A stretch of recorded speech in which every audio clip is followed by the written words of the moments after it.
The night is small and stubbornly bright, a single lamp over a kitchen table strewn with envelopes, the blue glow of a phone showing an unpaid balance, a half-finished mug cooling beside a photograph of brighter days. She sits hunched, shoulders from years of work tightened into a posture of waiting, eyes rimmed with sleeplessness. The house exhales an ordinary exhaustion, dishes in the sink, the muted hum of the refrigerator, the faint smell of coffee that never quite warms the courage. In the quiet, shame whispers louder than any clock. I should have done better, the inner voice says. There's no room for hope left. The world outside continues, laughter from a neighbor, traffic, someone else's success passing like a train, but inside this small room the bills are mountains and the dreams are folded into the bottom drawer. Imagine now, in that same room, a soft knock on the chest of belief. Not a miracle, not an external rescue, but a question that lands with the weight of truth. What if the problem isn't only numbers, but the story you keep telling about those numbers? I speak as a guide who has walked into kitchens like this and stayed long enough to listen. I know the rituals, counting coins, hiding letters, promising to start again next month, and I know the sharper rituals of fear, the repeated rehearsals of shortage that keep you small. Listen. The first change is not a spreadsheet, it is a shift in how you hold yourself when you look at the balance. It is learning to meet the shame with curiosity instead of judgment, to turn "I can't" into "what if I could?" That shift looks small at first, an interrupted breath, a sentence rephrased, a tiny choice to follow a new thought, and yet it bends the direction of everything that follows. You will face fears, old stories, and habits that feel safer than change. I will guide you through them, gently, with hands-on exercises and honest conversation. If this scene lands inside you, if you felt the tightness and the hope at once, give a quiet tell me in the comments, what is your biggest financial struggle today? Stay with me, and next, we'll answer the call to change and meet the very first step on the path from debt to abundance. He wakes before dawn, the kitchen light humming as he sorts through envelopes like a ritual of shame. The overdue notices, the student loan statement, a text from a landlord, each piece of paper a small verdict. She watches him from the doorway, worry lining her face. They both know the script: tighten the belt, skip the dentist, promise tomorrow. In this stretch of ordinary life, the problem feels stubbornly external: bad luck, an economy that won't bend, opportunities that pass them by. But today something changes, a quiet voice at a workshop, a stranger's story, a single sentence that lands like a key. Belief is not wishful thinking. It's the energy you align to your actions. We move closer as the mentor explains, not with platitudes, but with clear, practical tenderness. You don't start by faking abundance, she says, stirring tea, the steam blurring the morning light. You start by naming the story you've been telling yourself. He remembers his father's warnings, the scarcity phrases that loop in his head. She asks him to speak them aloud. His voice shakes: we don't have money. We're not the kind of people who get lucky. The mentor doesn't scold. She invites him to reframe: what evidence supports that story? What evidence contradicts it? They write down debts and small wins, an old client who paid late but paid, a skill he's honed for years. The scene tightens as fear rises. What if changing the story makes no difference? The mentor hands him a simple exercise: 3 centering breaths, a 1-minute visualization of paying the smallest bill, then the next, feeling the relief as a physical sensation, and finally naming one tiny action he can take today. He calls the creditor, negotiates a payment plan. The voice on the other end is human, patient. It's a small win, but it shifts something inside him, a sense that he can act from alignment, not from panic. As doubt and old habits pull at him, the narration traces the anatomy of a turning point. Belief reorients attention, attention alters feeling, feeling changes behavior. The camera lingers on his face when the first payment plan confirmation arrives: relief, and a fragile spark of hope. If this resonates, give it a like and stay with us. What is your biggest financial struggle today? In the next scene, we follow how tiny consistent choices compound into momentum and test the new belief system in a harder trial. I find you at the kitchen table again, morning light slanting across unopened envelopes, a half-drunk mug cooling beside them. You tell me, quietly, the story you've told yourself for years: I'm unlucky, I'm not good with money, I don't deserve more. I listen, not to agree, but to map the landscape, the old grooves in thought that have been steering your life. Then I show you something radical. Belief is not ethereal luck, it's a set of habits, emotional habits, thought habits, action habits, that can be rewired. We stand together in that small, honest kitchen and I hand you 3 simple practices. First, the emotional reset. Each morning you spend 2 minutes noticing what you feel about money without arguing with it. Fear named loses its grip. Shame spoken aloud shrinks. Second, the thought shift. Choose one empowering sentence. Today I choose to be a creator of value, and repeat it while you handle bills, anchoring possibility to a tangible action. Third, the micro action. One deliberate, practical step each day. Call one creditor, read 1 page of financial advice, save 1 small amount, so your body learns that your choices produce results. You try them. At first your skepticism is audible. Will this change anything? But there's a tremor of relief when the fear is named, when you call a creditor and they agree to a plan, when a neighbor nods at the change in you. These are tiny wins, but they rewire neural pathways. I watch your shoulders unclench as habit meets evidence, as belief begins to follow action instead of preceding it. We walk through old stories together, not to erase your past, but to evaluate it like a map that led you to this point and choose a new route. The shame dissolves not by ignoring it, but by practicing gentleness and making small, repeatable choices that produce momentum. The pace is steady, transformation is cumulative. If this resonates, give it a like and tell me, what is your biggest financial struggle today? If you want to keep walking this path, subscribe and come back. Next, you will face the first real test. Fear shows up stronger, and the choices you make there will determine whether momentum stalls or multiplies. The kitchen light hums over a stack of envelopes, a laptop with spreadsheets, a mug gone cold. She stares, breath tight, the familiar shame curling like smoke. Then a voice, calm and steady, like a lamp in the dark, the mentor's recording, the companion's message that began this journey. We start with belief, the voice says. Not a wish, but a practice. The room breathes with that instruction. Small, deliberate acts follow, 5 minutes each morning sitting with a picture of what abundance feels like, warm hands holding a paid bill, a calendar with room for a vacation, a bank balance that doesn't keep you awake. Visualization becomes a ritual, not escape, and the body learns to relax at the thought of money, not tense. He speaks aloud the old story and then writes its opposite. I'm always behind becomes I can create space, ink scraping on a notepad like a key turning.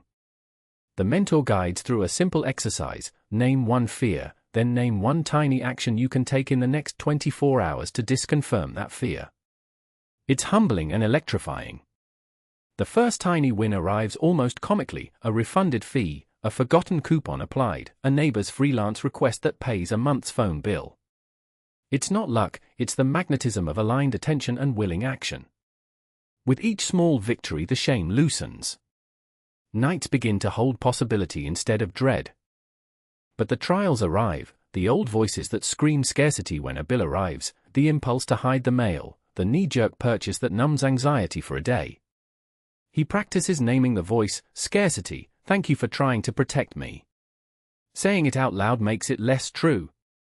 In a scene by the window, rain tapping the glass, a hard conversation with a creditor becomes a breakthrough, because he has rehearsed calm and clarity. The mentor's counsel is practical: automate savings, set a graceful repayment plan, reallocate 1 recurring subscription. The work is not magic, it's alignment of feeling, thought, and action. People watching this might feel that tug of recognition. If this resonates, tap like and tell me below, what is your biggest financial struggle today? Keep watching, the next step tests the momentum and shows how small actions compound into momentum that refuses to be ignored. The kitchen light hums over an unpaid stack of envelopes like a drumbeat. She sits at the table, shoulders tight, thumb tracing the same coffee ring as if that motion could erase a number. I remember when you first told me about this night, the shame, the quiet calculations that become a litany. I worked my whole life, you said, voice low, and still it feels like I'm sinking. I didn't answer with platitudes. Instead, I handed a small exercise. Tonight, name 3 things that are already working. No grand miracle, one steady client, a warm bed, a dinner shared. You try. Your voice is skeptical, then softer. That small pivot is where the map changes. Over the next weeks the trials arrive in ordinary forms. A call from collections feels like a cliff edge, an old friend's offhand remark about bad money choices reopens a wound. You meet those tests not with denial but with tools. We practice the pause, breath into body, find the fact beneath the fear, I can make a plan. We rewrite the old story aloud, I am not my debt, I am learning. One evening, you stand at the whiteboard, numbers and possibilities side by side, and for the first time you draw a line toward a goal instead of a wall. That drawing is a promise you can see. Small wins compound.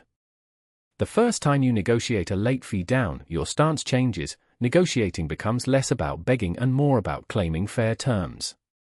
The habit of hiding bills dissolves into a ritual of opening envelopes at noon with a cup of tea and a steady breath.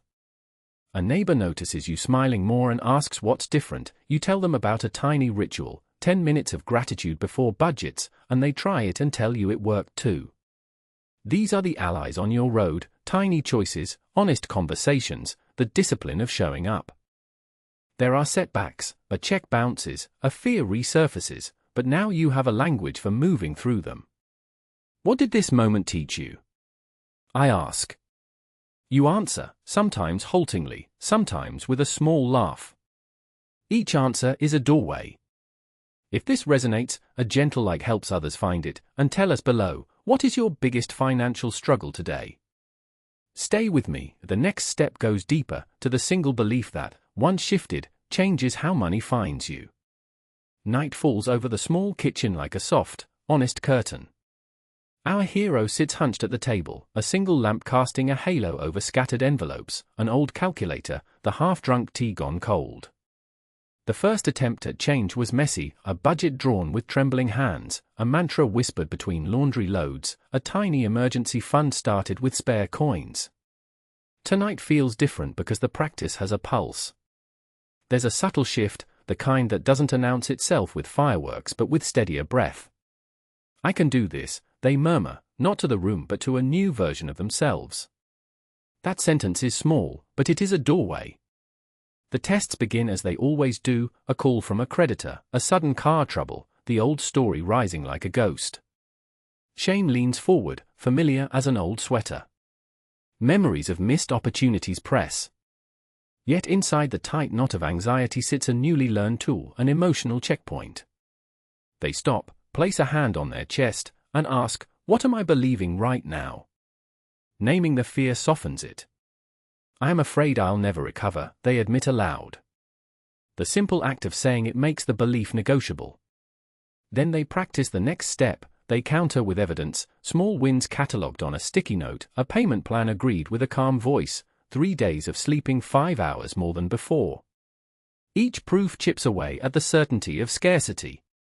In the days that follow, scenes unfold like adjustments to a musical score, less catastrophe, more calibration. They call a lender and practice a steady tone, I'm committed to paying. Let's create a plan. The lender's surprise is nearly cinematic, replaced by cooperation. At the grocery store they choose nourishing options and a clearer spending boundary. A neighbor notices the light on late and stops to say, you look different. That moment of external reflection becomes fuel, the tension meets intention and momentum stirs. Conversations with the mentor grow practical and precise. Align emotion, thought, and action, the mentor advises, and they map one small ritual, morning gratitude, noon reality check, evening ledger. Each ritual is a promise kept. The compounding begins quietly, 2 late fees avoided, $1 extra saved, a restful night that changes decisions at dawn. If this resonates, give the video a like and tell me, what is your biggest financial struggle today? Subscribe to stay with the next phase, where the real tests ask for courage to expand what's possible, and the first true breakthrough waits at the threshold. He sits at the kitchen table as dawn filters through cheap blinds, a half-empty mug of coffee going cold beside a stack of overdue notices. The paper trembles under his fingers, not from the morning chill but from the old, familiar weight of failure.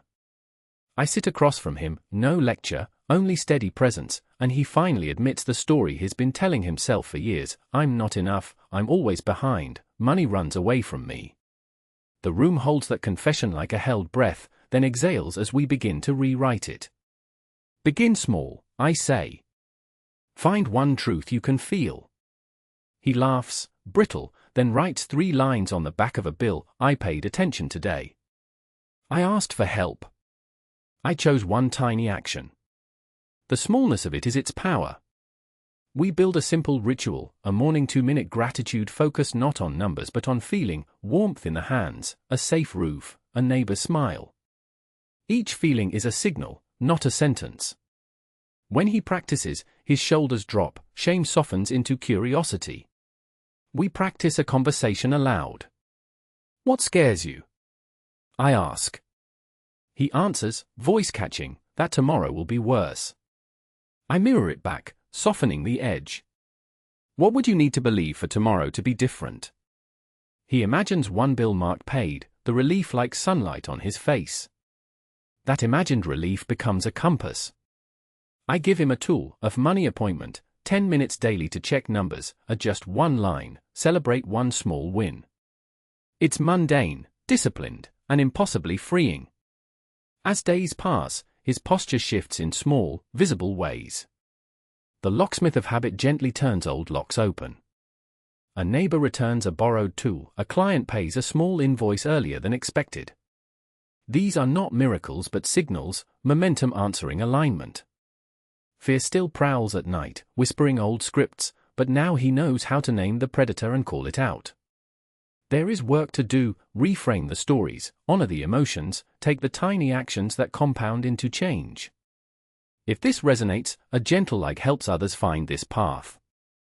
What is your biggest financial struggle today?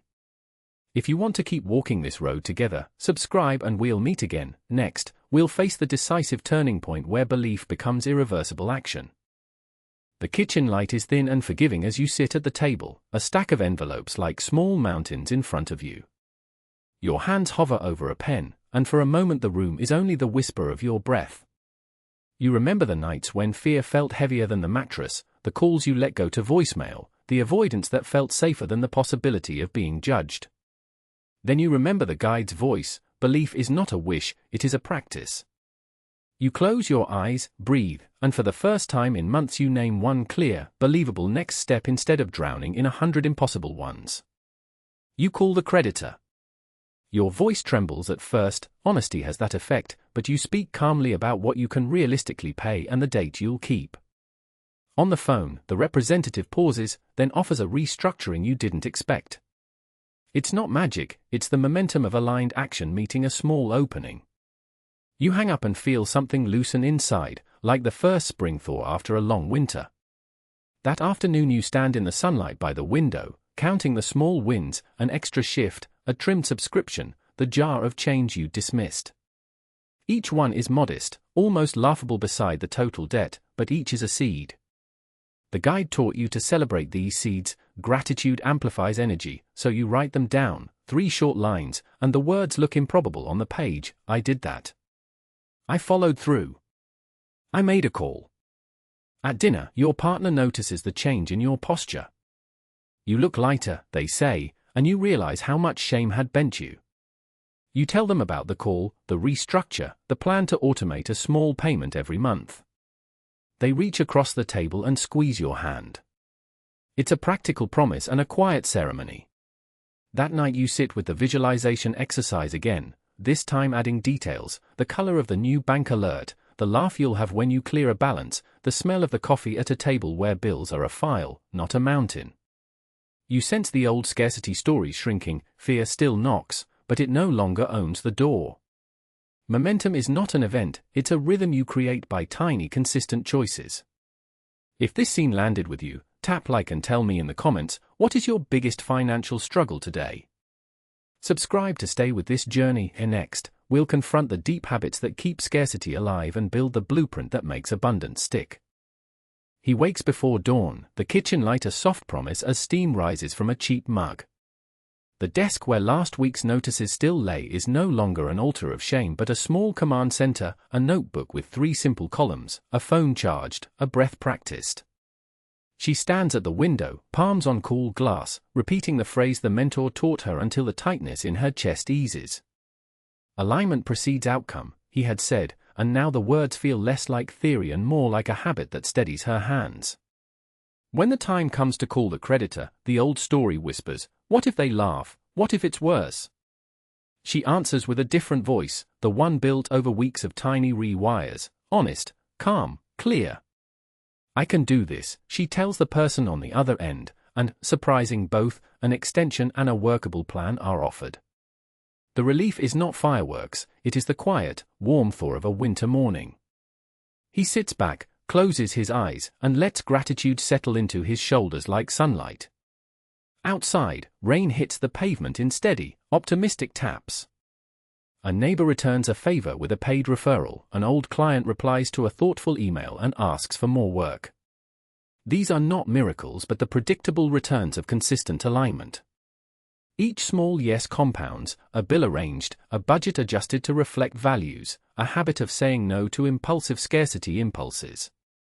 Temptation still comes, late-night scrolling, the old comparison itch, but now there is a practice: breathe, reframe, choose. That space between stimulus and reaction has become a sanctuary where new choices are born. In the mirror she sees someone who remembers fear but no longer lives in it. The mentor's voice visits in memory, "You changed the channel. Now you must keep tuning." There is work ahead, bigger conversations, investments in skills, a plan to scale, but the heavy shame has eased into steady responsibility and curiosity. The journey isn't finished, it's shifting into a different kind of effort, one that builds on momentum rather than panic. What is your biggest financial struggle today? If you want to keep walking this path step by step, stay with me or subscribe, and in the next chapter we face the final tests that turn new belief into lasting abundance. You stand in the doorway of your own life, the weight you carried for years now rearranged into something lighter, not erased, but understood. I watch you inhale that morning light differently, the kitchen counter still holds the stack of bills, but your hands move with steady breath, a pen poised over a simple plan instead of trembling over a past you thought defined you. Behind you, the hallway hums with ordinary sounds, a kettle, distant TV, and in those sounds there is a new rhythm, one you helped create by choosing one belief over another. "Can I really change?" you asked me months ago, voice thin with shame. I remember the way the question hung in the air like winter fog. Today you answer with a smaller, surer voice, "I am learning." Your smile is quiet, honest. You've learned to name fear and to meet it with curiosity. You've practiced small acts of alignment, a habit of gratitude when paychecks come, a pause before a purchase, a weekly accounting that is compassionate, not punishing. Those tiny choices compounded, and the compound interest wasn't just money, it was courage, reputation with yourself, momentum. We walked through old stories until the edges softened. We held the ledger of your life and rewrote how you spoke to yourself about worth. You paid a creditor and felt relief, you chose an extra minute of rest and felt permission, you celebrated a budget win and felt pride. These are your trophies, quiet but real. The law of attraction didn't flip a switch, it focused your energy so action could follow belief. The result is not magic, but a new alignment that invites prosperity to show up where you were once closed. If this felt true for you, leave a like, a small signal that you're ready to keep practicing. Tell me in the comments, what is your biggest financial struggle today? Your words help others know they are not alone. And if you want to continue walking this path, subscribe and stay with me. There are practical meditations, gentle money rituals, and step-by-step practices waiting to be shared, because the journey from debt to abundance is ongoing, and I'll be with you every steady step.